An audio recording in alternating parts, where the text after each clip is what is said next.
register kung 1,700 lamang po ang package.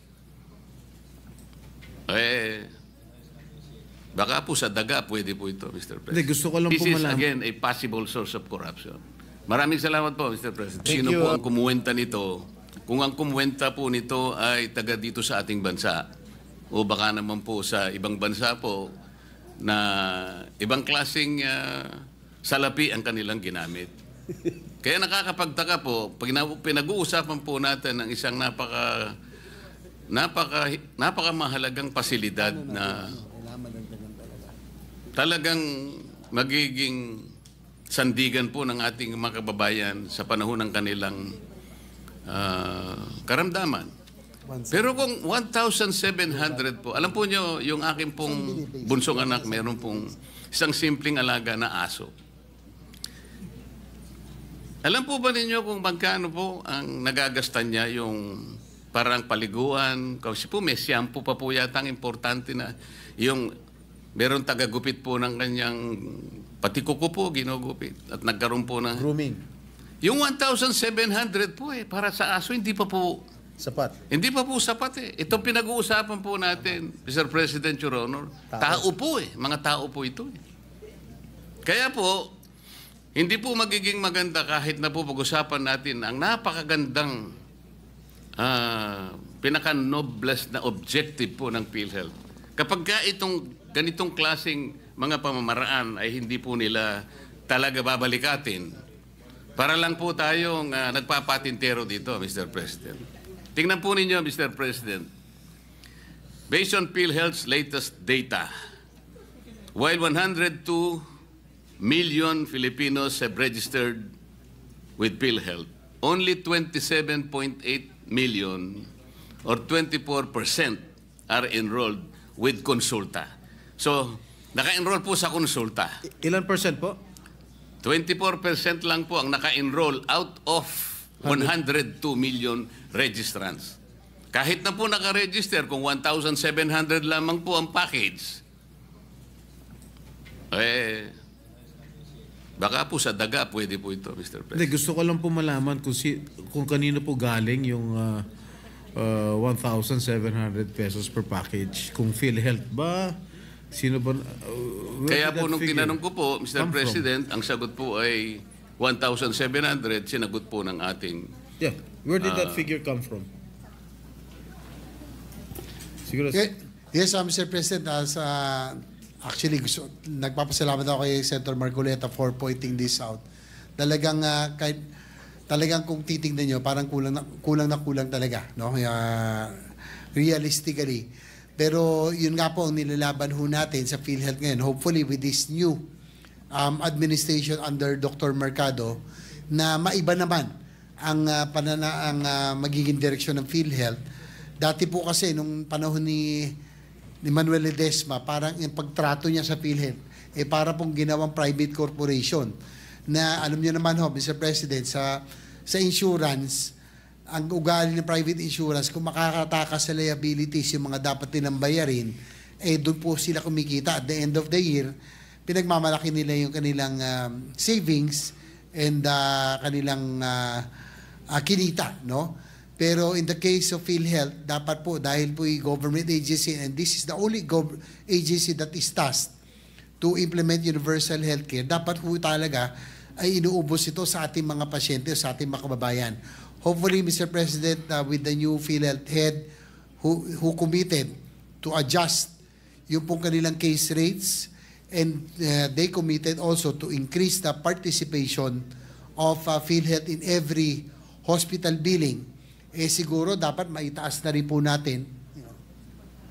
And sana na po, maitaas na rin po natin ito pong iba pang mga bagay tulad ng pong itong sa consulta package, no, na yung 1,700. If we can only increase all of this, hopefully maano na nila, maiayos na po nila. Sabay nung nga cases ay mas malaking bagay po, Mr. President. Kailan po umupo yung bagong head, Mr. President, ng PhilHealth na sinasabi po ninyo? Kung hindi ako nagkakamali, Mr. President, parang 2-3 buwan pa lamang po siyang nakakaupo, no? or bandang June, no? Hindi po, palagay ko isang taon na po siya nakakaupo tagal na. mula nang palitan niya si Ledesma. Ledesma. Wala pa, no? For the record po. Siguro ano pa, siguro March or April ho, Mr. President. Kasi nung kamakailan nandito pa si Ginoong Ledesma nung huling budget hearing na naging mainit pa nga yung ating deliberation on the floor, no? Nung nandito siya sa akin pagkakalam. Sa bandang Marso yata or February or March nung nakaupo si Dr. Mercado, Mr. Yeah, President. again, with the permission of Senator Marcoleta, where did those figures come from, itong 1,700? Did it come from PhilHealth? Ito sa konsulta package. Yes, Your Honor, Mr. President, that it came from PhilHealth. Alright. Sa mga kapatid, mahigit na po siyang kalahating taon na siya ang head po ng PhilHealth, Mr. President. Tama po, Mr. President, halos kalahating taon na pala. Kasi po, sa tala po, ito po babasahin ko. First patient encounter, health advocates estimate that only 1% of the total population actually availed of consulta benefits. 1% pa lamang po, Mr. President, ang nakabenepisyo na po sa, ewan ko po kung paano na benefit sa 1,700. Pero 1% lang po, Mr. President. So kung 1%, ilan po yung pasyente na yun? O isa 115 million po tayo. 100,000 lang po siguro ang na-benefit. O baka hindi, mahina po tayo No, out sa of the kwenta. 100 million, you mentioned earlier, 24% lang yung nag-avail ng consulta package. 100,000 lang. Ganun po ang kaawa-awang kalagayan ng PhilHealth. Tayo pong lahat gustong sumuporta eh. Kung kinakailangan pong lahat na po ng kayamanan ng Pilipinas, ibigay na po natin sa PhilHealth. Ngunit kailangan po namang ito ay talagang ayusin.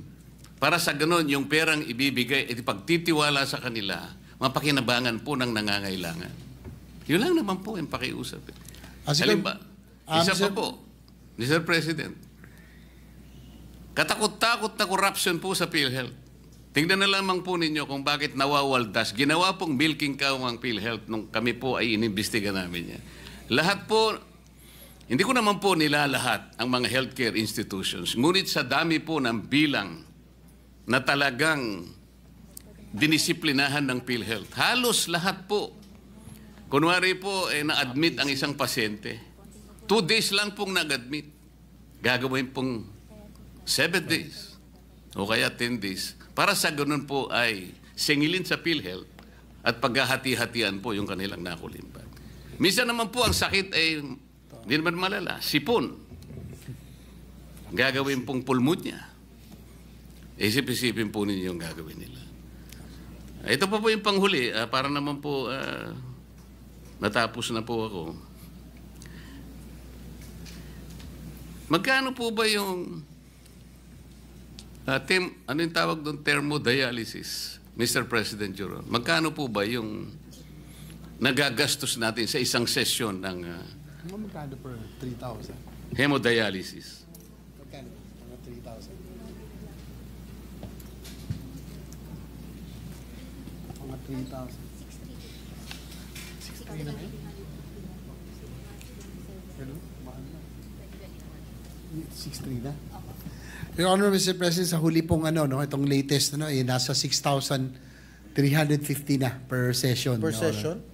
Ang Dati po, nasa binabasa, 3,000 lang eh. Pero Per ngayon, session or per cycle? per session? Per session, Your Honor, Mr. President. So one day? 6,000? 6,350. So how can the... kaya ko must po afford that? tinatanong, Mr. President, may palagay po ako ng pinagbasihan po ninyo ng inyong sagot, Mr. President, Your Honor, ay itong nakuha ko pong post dito sa social media. Ito babasahin ko lang po sapagkat nakuha ko lang po. Marcos Legacy. Dialysis, sagot na ni PBBM sa pamamagitan ng PhilHealth.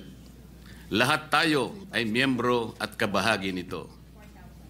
Ngayon po, sabi niya, second post, BBM Youth Movement, libre na ang dialysis.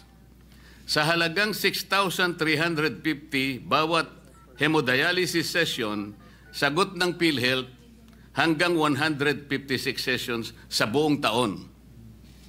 Ang tanong ko po, sino na naman po ang kumuwenta noong 6,350?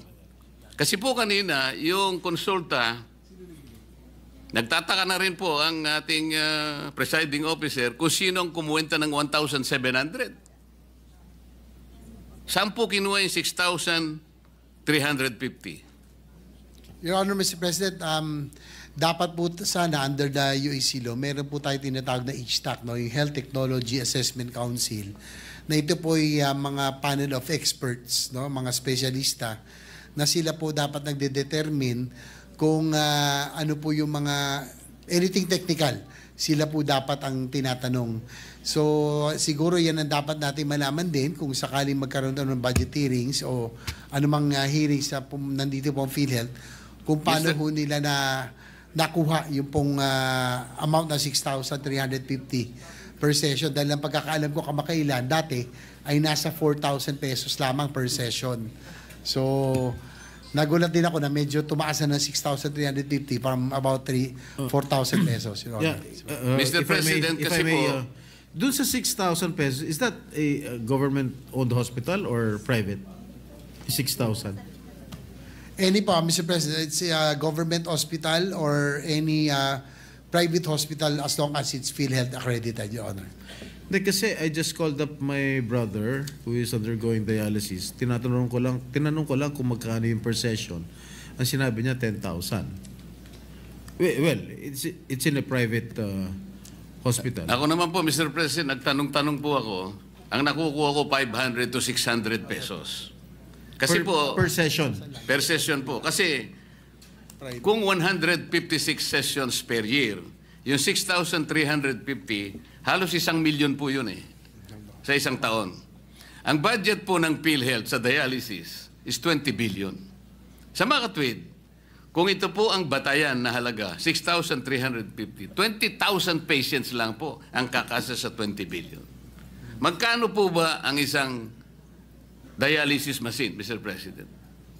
Between 600 to 700, 600 to 800 pesos. Kinuwenta ko na lamang po sa 500. Yun po yung nakukuha ko pong feedback sa mga nagpapadialysis. Hindi po dapat 20,000 ang magiginabang. Tinaas na naman po nila. At the very least, Mr. President, 240,000 ang dapat makinabang. Ito na naman po, pag hindi nyo binantayan, this is again a possible source of corruption. Maraming salamat po, Mr. President. Thank you, Senator Marcoleta, for enlightening us through your interpellation. Senator